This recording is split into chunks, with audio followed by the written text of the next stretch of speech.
everyone, welcome back to my channel. My name is Kim. If you're new here, welcome. Thanks so much for stopping by. I hope that you will stick around by hitting that subscribe button down below. So today I thought I would do a little video about horror books. So I am very new to the horror genre, but I am very much invested in reading a lot of horror because I love horror movies and I'm not sure why I never got into reading horror books. But today I'm going to be talking about 12 horror books that I want to read.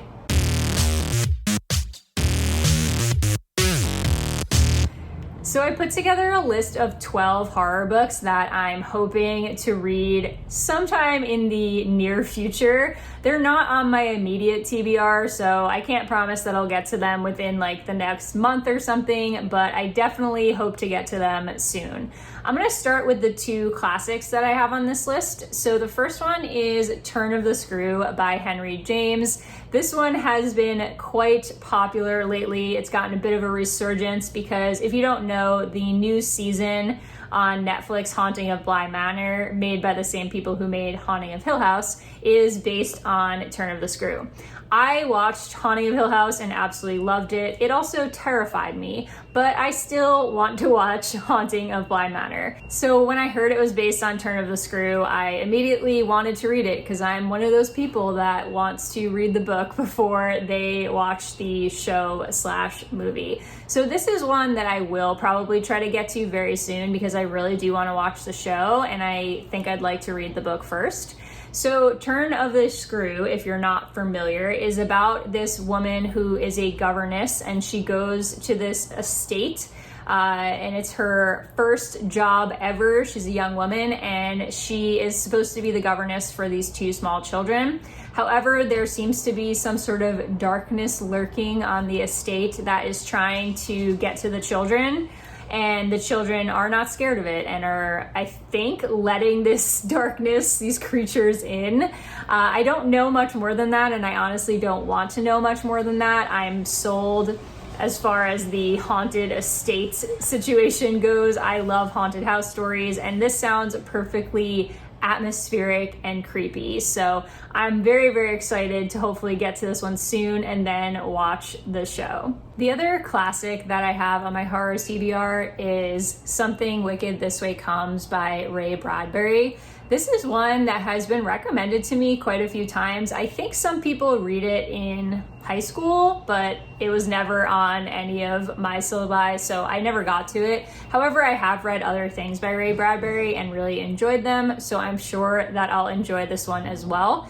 So as far as I know, this one is about a carnival that comes to town about a week before Halloween, which is making me think I should read this like soon because Halloween's coming, but anyways, this is about a carnival that comes about a week before Halloween, and it has like promises of youth and dreams being achieved and all of those things. And these two boys get caught up, I believe, in the sort of smoke and mirrors of this whole carnival. And I assume something wicked happens. There's some sort of evil lurking within this carnival. I really love carnival stories. That's why I think this one is really gonna work for me. Plus it's Halloween themed and it just sounds like super atmospheric and spooky. So I think this is one that I will really enjoy. Then I have two Stephen King books. So the first one is Misery, obviously by Stephen King. And this one has been on my TBR for a while. It's one of the Stephen King books that I really want to get to. For those of you that don't know, I'm trying to read a Stephen King book a month because I enjoy him as a writer. And again, he's like the king of horror. So if I'm going to get into horror, I feel like I have to read Stephen King. But Misery is one that I'm really interested in because it centers around a writer and I love books that center around writers. This one, if you don't know, is about a best-selling novelist named Paul Sheldon and this woman named Annie Wilkes, who is like his nurse. He's completely incapacitated. I think he's not able to walk or take care of himself. So Annie Wilkes comes in as his nurse and she is like a huge fan of him, and I'm sure everyone knows this, but like I think she tortures him in some way. She's like obsessed with him and she comes in and does weird stuff. but I really love writer stories, so I'm sure this is one that will be a huge success for me. And in addition to that, I recently watched Castle Rock, which the second season centers around Annie Wilkes, and I know it's not 100% true to the actual story, but it is something that includes characters from a lot of Stephen King's works. So she's a main character in the second season, and I just loved her character. I thought she was just crazy in the best way possible, and so I'm very much looking forward to this one. The other Stephen King I want to get to very soon is It. This one, as you know, is like a very, very long book, and I think that's why I've been putting this off. This is one that I've been really excited to read, but it's like over 1,000 pages, and this font is tiny. I actually got the British version of this, I think, so it's like a smaller paperback with really tiny font, but super, super long. I have wanted to see the movies for basically since they came out, and I feel like I need to read the book first, so I really want to get to this at some point. I thought about reading it this month, but there were so many other books that I wanted to get to, and I feel like this is going to take up so much of my time that I kind of want to do this at a different time, maybe November or December, when I can really dedicate the week or two that it's going to take me to theoretically get through this. So if you don't know, this one takes place in King's fictional town, Derry, Maine, and there's like some supernatural creature that is haunting the children, terrorizing them.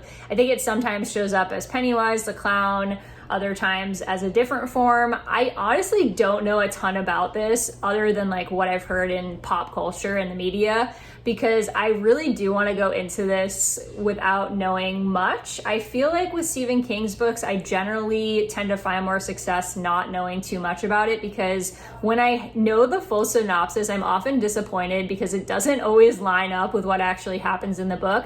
And King takes a really long time to actually get to his point. And so a lot of times I'll go into it expecting one thing, and the first like 200 pages are about something completely different. And that usually disappoints and frustrates me. So I kind of want to go into this knowing that it's creepy and not much else. Then I have Mexican Gothic, which is by Silvia Morena Garcia. And this one is pretty new. A lot of people have been talking about it. It's very hyped up. But this one is about a girl who gets a letter from her cousin saying that she's having like issues or her house is haunted in the Mexican countryside. So she goes to investigate and rescue her cousin, basically. And when she gets there, she starts to realize that the house is strange and has some sort of sordid past. I don't know a ton about this except that it's like a haunted house story, and I'll pretty much pick up anything that's a haunted house story. I've heard sort of mixed reviews about this, but I feel like it's something that will probably work for me. Then I have My Best Friend's Exorcism by Grady Hendrix. I've had this one for a couple of months. I've owned it for a couple of months. I read Grady Hendrix's other book, Horror Store, and I liked it. I think I gave it 3 stars, but I've heard really good things about this one recently. I know a lot of people have been picking it up, and this one is it has very 80s vibes. You can see that the cover is set up like a VHS tape, which is really awesome. And this one is about 2 high school sophomores, Abby and Gretchen, who go skinny dipping, and then after skinny dipping, her friend starts acting really weird. She's very irritable. Weird things start happening around her. I think we can tell from the title that she's probably possessed, even the picture, right? So I don't know. I think this one will be a fun read. I've heard from a lot of people that this is very quirky and fun. And Grady Hendrix, based on the book I have read, is definitely a quirky B horror type writer. So this won't be like a scary one, but should be a fun summery Halloween read, I think. Next on my list, I have Imaginary Friend by Stephen Chbosky. I think I might have mentioned this in my October TBR as one I was hoping to get to. I haven't gotten to it yet. It's really long. It's like 700 pages and again, tiny font. So this is one that's probably going to take me a little while to get through. I am hoping to get to it at some point this month or in November, if not this month, because I actually have it planned for a video. So this should be happening somewhat soon. This is probably like the book on the list that I will get to the soonest. But this one, if you don't know, is about a single mother named Kate who her and her son leave and move to this small town after I think like they're on the run and she's trying to improve life for her and her son. So they move to this like really small town off the beaten path, like one highway in, one highway out kind of a deal. I really like small town spooky books, so I'm already sold at that. But when they get there, Christopher disappears, her son Christopher disappears for 6 full days, and he comes back unharmed, but he's a different kid, and he basically is convinced that he needs to build a treehouse in the woods before Christmas.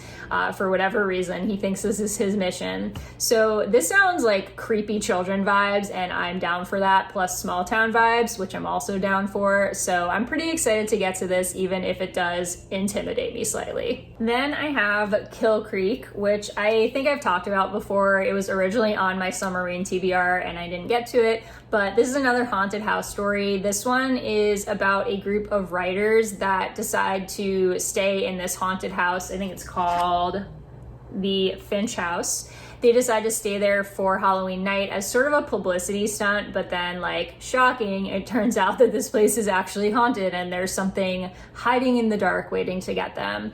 This sounds right up my alley. Again, I've heard kind of mixed reviews on this one, but I think because it's a haunted house and it involves writers, which are 2 of my favorite things in books, that I'm gonna love this one. Next, I have a pretty new horror release, and that is Plain Bad Heroines by Emily Danforth. This one takes place at like a boarding school. So again, this is just like checking all the boxes with these books of things that I love. So this one starts in 1902 at this boarding school, and it centers around these 2 girls who are obsessed with this writer named Mary McLean. And to show their devotion to this writer, they start their own little club called the Plain Bad Heroines. However, they are later found dead with a copy of this author's book. And the school ends up closing, I think, 5 years later after 3 other students die. And then flash forward like a century later in our present time, there is a person who's investigating the school and it's haunted past, and they're going to like film a Hollywood movie based on these girls that died in the past. And the past and present start to get intertwined, and it's questionable whether it's actually haunted and there's actually something happening on campus, or it's somebody like playing off of the entire like Hollywood vibe and the fact that they're making a movie there. So there's some sort of mystery between like, is this place really haunted? Is it not really haunted? You know, what happened in the past? Is it happening again? That's all I really need to know. Haunted boarding house, yes. Murder involving a book, also yes. So I'm sold. I think this one sounds awesome. I can't wait to get my hands on it. Next on my list is Alice by Christina Henry. I've actually been interested in this writer's books for quite some time, even before my newly vested interest in horror books. But I haven't gotten around to picking one up. This author actually like retells these kind of classic stories. I think she has one about Peter Pan as well, and I think there are 3 books about Alice in Wonderland. But this one is the first in the Alice in Wonderland type series, and it's basically like a twisted retelling of Alice in Wonderland. I think it has Alice when she's older. She's like in a mental hospital, like very distraught. She had some sort of like terrible thing happen to her, which is when she was like with the rabbit through the rabbit hole, and she has to go back to this like old city to deal with the rabbit. It's like a twisted, dark version of Alice in Wonderland. And although I'm not a huge fan of Alice in Wonderland, like I'm not somebody who's like obsessed with that story by any means, I do think this sounds really interesting, and I really like when people take like a classic story and do a dark, twisted version of it. So I want to start with this one, and if I like it, I'll probably check out this author's other works. Next on my list is A Head Full of Ghosts by Paul Tremblay. I actually have another of this author's books on my TBR for this month. I haven't gotten to it yet, but I really am interested in this story as well. I don't know, something about his premises for his stories sound really interesting. This is about a family in New England whose 14-year-old daughter is diagnosed with schizophrenia, or starts to show signs of schizophrenia. I don't know if there's an official diagnosis, but they are kind of out of options and don't know what to do. So they call in a Catholic priest to perform an exorcism. And because of all of like these medical bills and all the things that they've tried and have failed, they decide to agree to let this TV show called Possession come and film the experience of their daughter getting exorcised. And things are crazy and go very wrong, I assume, based on the synopsis. And they're now interviewing the younger sister 15 years later about everything that happened during this time that they were being filmed and her sister was being exorcised. So a couple of things appeal to me about this, but I think definitely the spooky vibes, and I do find it really fascinating, the idea of exorcism within the Catholic Church. I just think it's such an interesting concept, and it can be really creepy. And it's one of those things where it's like, logically, you know it's not real, right? But then stuff happens that's unexplainable and you're kind of like, wait, is it? So I don't know. I think it's kind of a cool concept. I've heard good and bad things about this, but I think that this will be a successful one for me because I am really feeling the vibes and the tie between exorcism and mental health, because that's something that very much interests me. The last book on my list is Bird Box by Josh Malerman. This is another author that's been on my radar for a while. I also am interested in his other book, A House at the Bottom of the Lake, but I haven't been able to get my hands on that one. But Bird Box also sounds really interesting. I remember there was like a craze about the movie when it came out, but I managed to avoid that and I didn't get spoiled, and I also haven't seen the movie yet. So I'm hoping to read the book and then watch the movie. But if you don't know, this one is about a society in which there's some sort of like creature. I don't think it's really identified, but there's something going on that if you see it with your eyes, then you become violent. It's some sort of like infection or